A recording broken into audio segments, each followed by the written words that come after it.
Share some tips on how you maintain your status as the master of cameo denials. Yeah, it's so funny, like, that's a thing to be known for. It's like, yeah, good liar. And if I can provide inspiration for others, then I'm happy to in whatever way I'm able. Hello, hi. I'm Andrew Garfield. I'm here with Esquire, and I'm doing a segment with them called Explain This. It's been a while since I've spoken to a camera as myself, so good luck, everyone.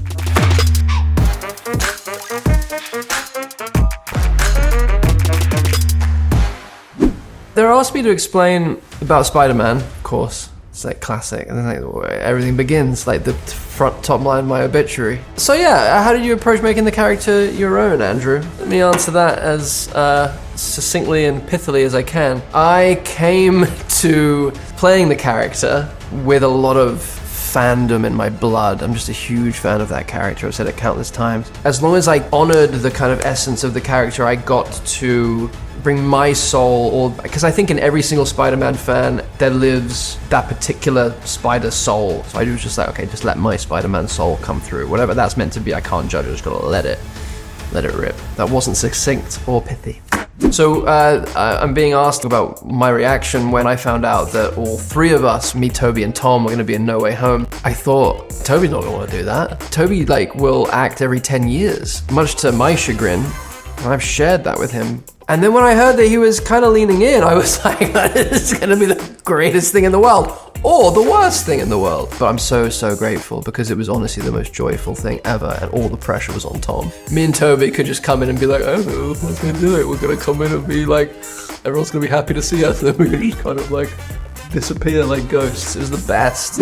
Describe working with Florence Pugh as a scene partner in We Live in Time. I love Florence as a human and as an actor. I think she's so supremely talented, and thank God we had a good time together and we got along. Because yeah, you read the script and you're like, oh my God, and we're not gonna do a chemistry read. We're both being cast. Okay, we're just gonna figure out if we can do this together and have a nice time.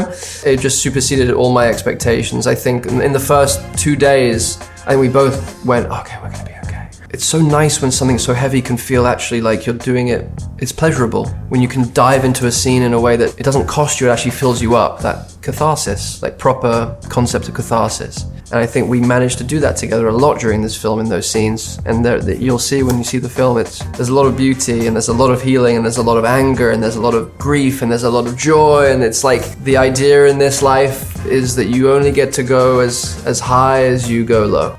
There's this obsession with ascension, but ascension without descent is Icarus. And I think we all know what happened to that one. Good. Dish on your past roommates. The messiest, the cleanest, the wildest. I didn't live with these people.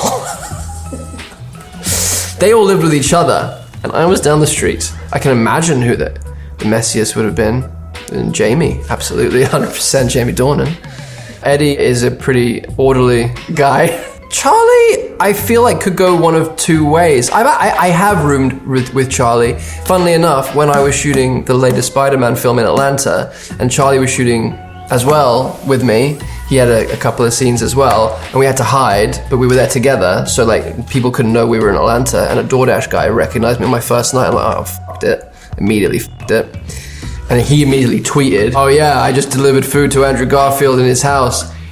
That motherfucker was rude as hell. But in fact, all I was trying to do is be like, you're not allowed to see my face. He was asking me for my ID, even though I hadn't ordered alcohol. And he literally tweeted like, I think I just delivered that motherfucker rude. And I'm like, oh no, now everyone thinks I'm rude. And they know I'm in Atlanta. It's a double fucking, I just blew it on multiple levels. This kind of shit happens to me. Andrew Garfield once crashed a star-studded party thrown by Prince before he was famous. That's true. Explain. I was in LA and I was waiting to hear if I got my first film part in a film called Lions for Lambs. Robert Redford, Meryl Streep, Tom Cruise, Michael Pena, Derek Luke. And I auditioned, got a recall, and then I was just waiting. My manager at the time said, hey, it's the Golden Globes party tonight. Come with me as my guest. And he's like, go to H&M. Treat yourself to a $40 suit. And I went in there and I was trying on this suit, and I got a call from my agent, my manager, and I was like, okay. And it was like, you got the part. And it was on my first movie. So I was able to go out and feel like I actually semi-belonged. Like I was like, I'm making a movie. Hey Prince, I'm making a movie. And I was in line for the toilet, and Selma Hayek and Penelope Cruz were behind me. And I was like, hey, I'm making a movie, guys. I get to go to this toilet too. I wasn't like that. I was like, those are the two of the most beautiful women I've ever seen. I have to crawl into the corner. And I vomited in that toilet. And then Penelope Cruz and Salma Hayek came in after me. But it's a cool story for Esquire. Explain this. Which of all your characters would you most want to sit down for a meal with, and why? John Larson. I think Jonathan Larson. I would. Oh God, but also Desmond Doss and Eduardo Saverin. No, I can't. I think John, because I just feel like I just want to give him a hug. But also with Desmond, anyway. Go-to karaoke song, Boyz II Men, End of the Road. Disco 2000 by Pulp was a new one as well. I have a band with some of my old school friends. We're called the Shangles. Look us up. We're pretty big in Sweden. We're working on some pretty interesting right now. We're working on some weird We're taking some Bugsy Malone songs and trying to make them sexier. I wish I was joking.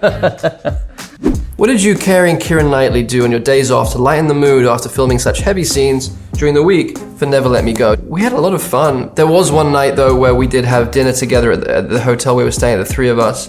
And of course, I had a really severe allergic reaction to something at dinner. And of course, I had to go to hospital with two of the most talented, beautiful British actresses in the history of the game. That's Garf. That's a Garf move.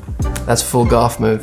What's your favorite Luca Guadagnino film? Yeah, so I'm doing a film with Julia Roberts, who may be the sweetest woman I've ever met. Terrifying.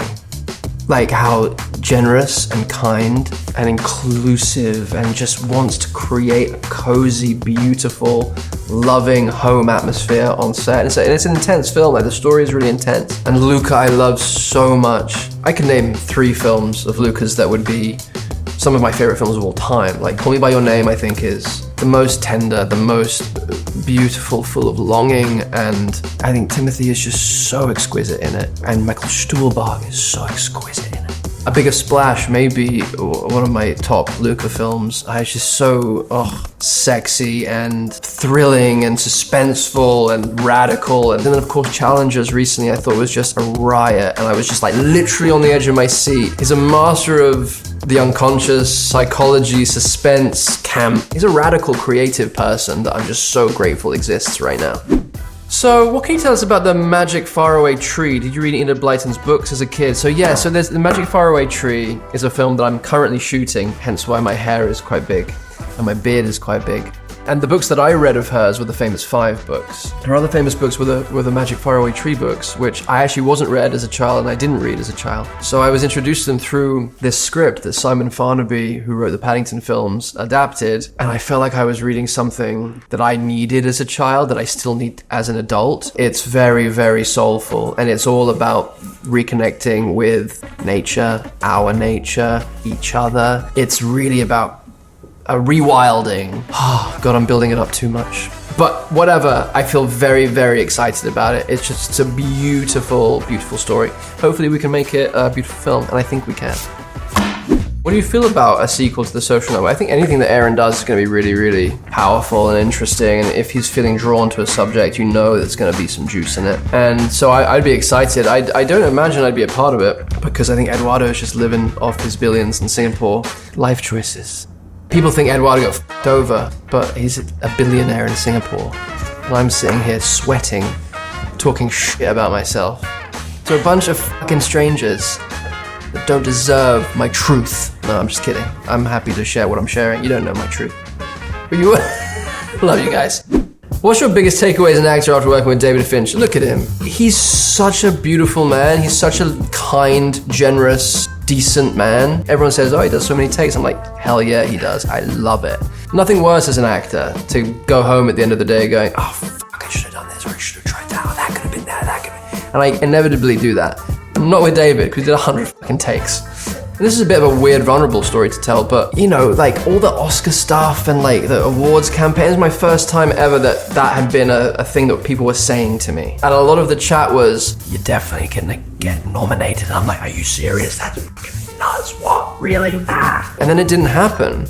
I wasn't nominated for the Oscar, and the first person that called me after the nominations came out was David. And without saying anything, he started listing all of his favorite performances that never got nominated for Academy Awards.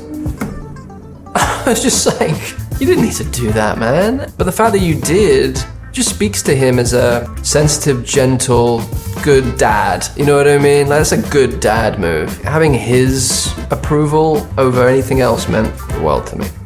Explain how it feels to speak Aaron Sorkin's dialogue. Do you have a favorite line from The Social Network? I mean, like, you know, it's like working with one of our great playwrights, you know, it's heaven. I think my favorite line in The Social Network was one of the Winklevoss twins says something like, "We're not Cobra Kai and we're not chasing Daniel Russo in a skeleton costume."